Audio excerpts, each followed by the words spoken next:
What's up, y'all? My name is ZW Buckley, and if you are a regular subscriber to this channel, then you know me for my YouTube content. However, outside of this YouTube channel, I do a number of things, including composing music for video games.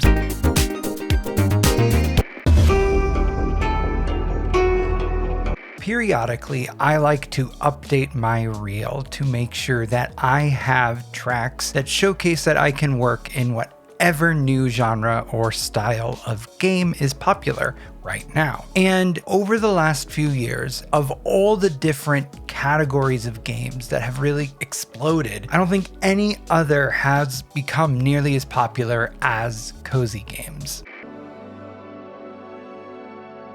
Now, if you were thinking anything remotely close to what I was thinking last week, then you are asking yourself, what the hell does cozy sound like? Now, cozy isn't a genre of music like house music or orchestral music or film music or whatever. When we think about what a cozy game is, which I realize that also isn't super well defined, I think it's less about what the game is and less about what the music is, and it is all about what the player feels. While I felt immensely proud of that enlightened revelation, that doesn't really give me anything to go off of. So I operated under the assumption that successful video game soundtracks from games that are commonly attributed as being cozy must exhibit the traits that give that cozy feeling.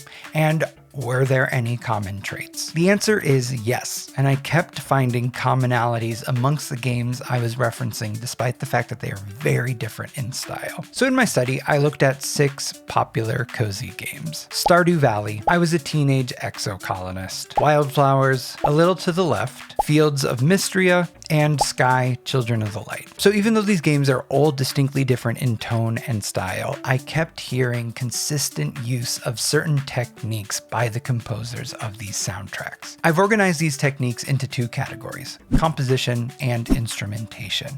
And I'm going to show you how I used all of these techniques to write cozy music so that you yourself may write some cozy music too. Now, before we jump in, and so I don't have to repeat it a bunch throughout this video, you're going to hear some interesting instruments, and the vast majority of them are available on my website through my Total Bundle, or they're instruments that I teach you how to create yourself in my new course, Piano Synthesis in Ableton Live. I just wanted to get those out of the way so I don't have to reference back to them a million times.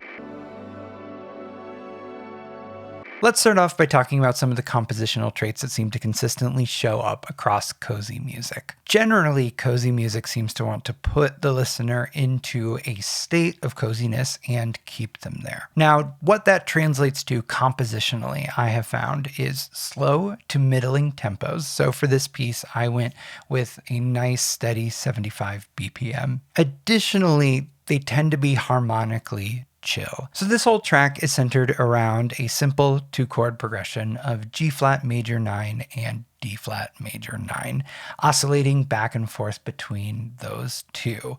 Here it is on the piano that is the foundation for this track.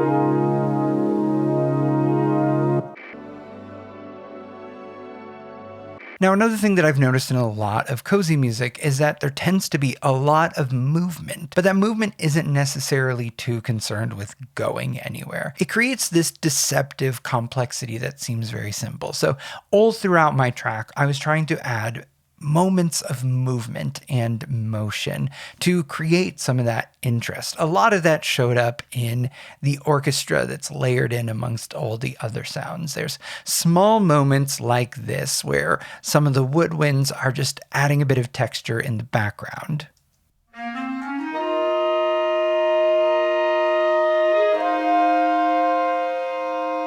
And now that same thing in context.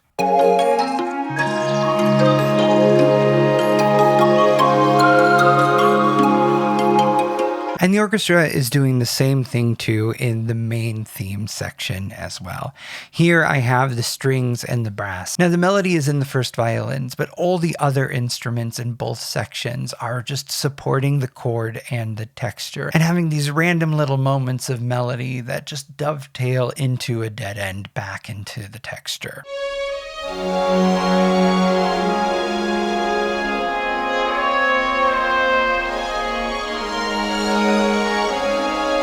And all of that is meant to just sit barely at the surface of this main theme section when we nest it in context.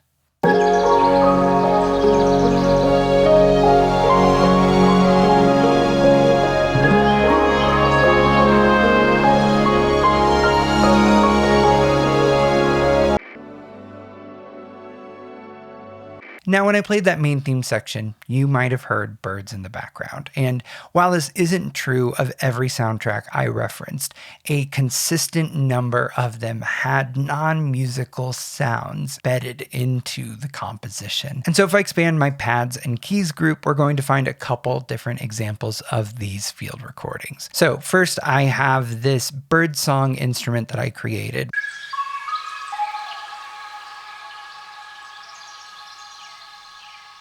And a little later in the composition, I have my tiny waterfalls instrument. And that is layered a little deeper in the mix, but it sounds like this.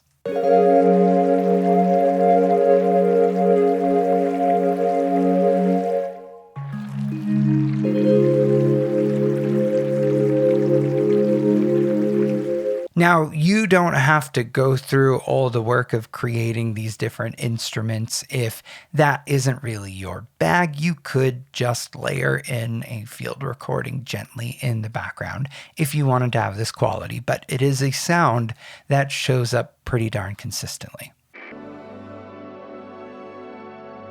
Now, the final compositional trait that shows up over and over and over again and is the one constant amongst all of the Cozy Game soundtracks that I listened to is arpeggios. Everybody is arpeggiating something all the time in almost every single track. And so my track has arpeggios and arpeggios to spare. If I expand the group, there are 4 different arpeggiating instruments. I've got this gentle synth arp that starts the track.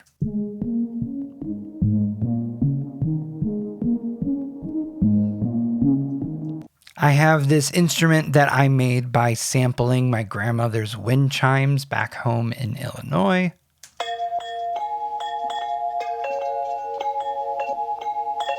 And this one is using 2 different arpeggios. It has an arpeggiator that is just set in milliseconds, as well as then a second arpeggiator that is synced to the grid. And this creates consistency, but it also introduces some of the randomization that I think is key to what makes wind chimes really beautiful and interesting. That's then layered with an instrument I made called the Endless String, which if you're curious about how I made that, I will link to that video in the card above.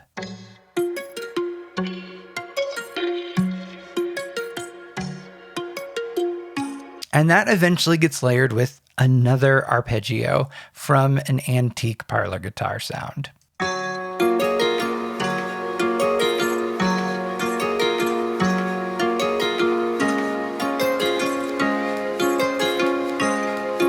And the C section of this track is pretty much nothing but arpeggios. I have all 4 of them stacked on top of one another, supported by some other instruments as well. Let me play for you first just all those arpeggios, and then I will pull in all the other instruments as well.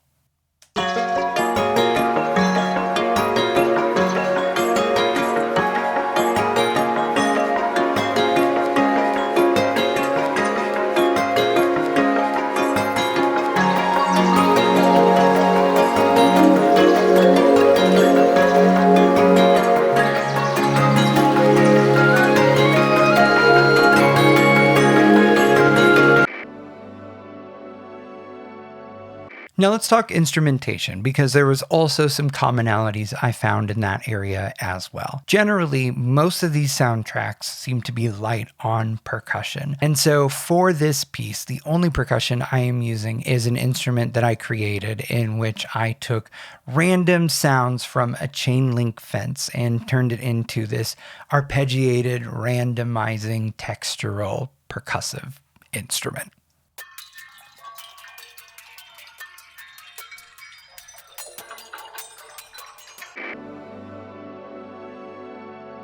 Now, gentle seems to be a pretty apt descriptor for a lot of different sounds and elements in cozy soundtracks.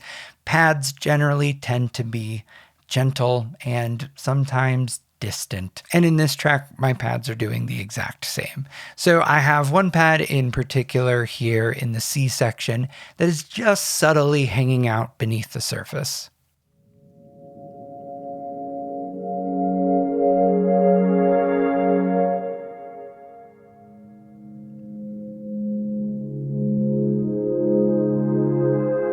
And that sound is supporting that waterfall pad that I mentioned earlier as well.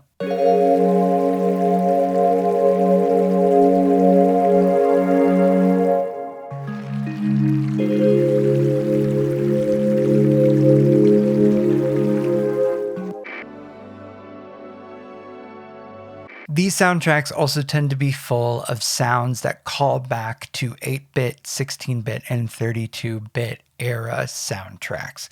So in the second half of the piece, I have this very 90s style pan flute sound carry the melody subtly in the background.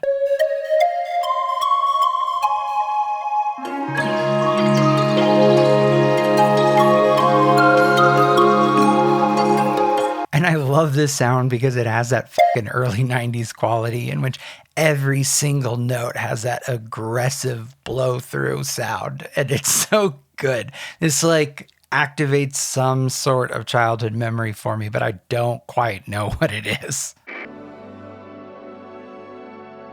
And as you might expect from video game soundtracks, orchestra appears all over the scores for many of these different games, and I wanted to feature that as well. And so towards the end of the piece, the orchestra does a similar meandering thing like it does at the beginning, but at a much larger scale, and I wanted to give it its moment from coming up from beneath the surface of this piece the whole time. And so let me play a little bit of that for you for context.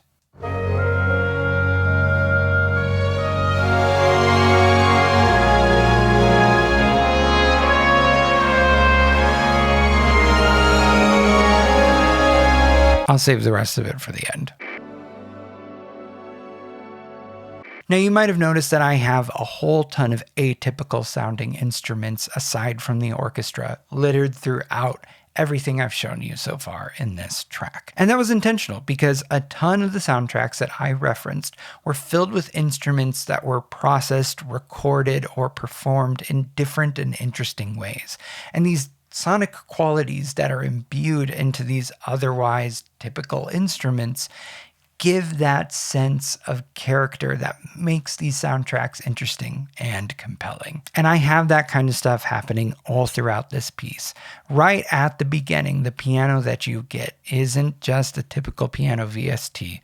It is an instrument that I made by recording my in-laws' 120-year-old, deeply out of tune ever so slightly piano. And that sounds like this.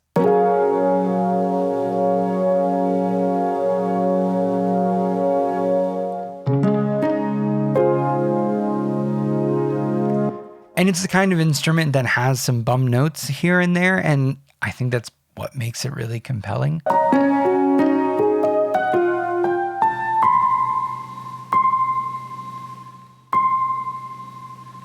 Yeah, that's the good stuff right there. And the other probably distinctly off-kilter acoustic instrument that I have is this antique guitar that I recorded in the middle of a pawn shop in a busy Saturday afternoon a couple of summers ago in Seattle. And so you can hear a lot of subtle environmental sounds in the background.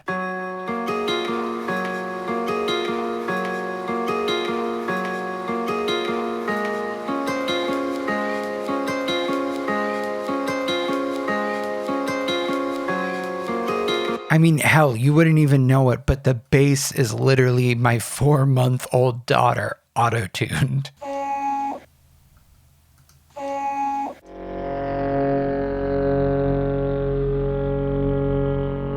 Yeah. And so when you're making this kind of music, think about sonic texture and character just as much as you're thinking about everything else.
Thank you so much for watching.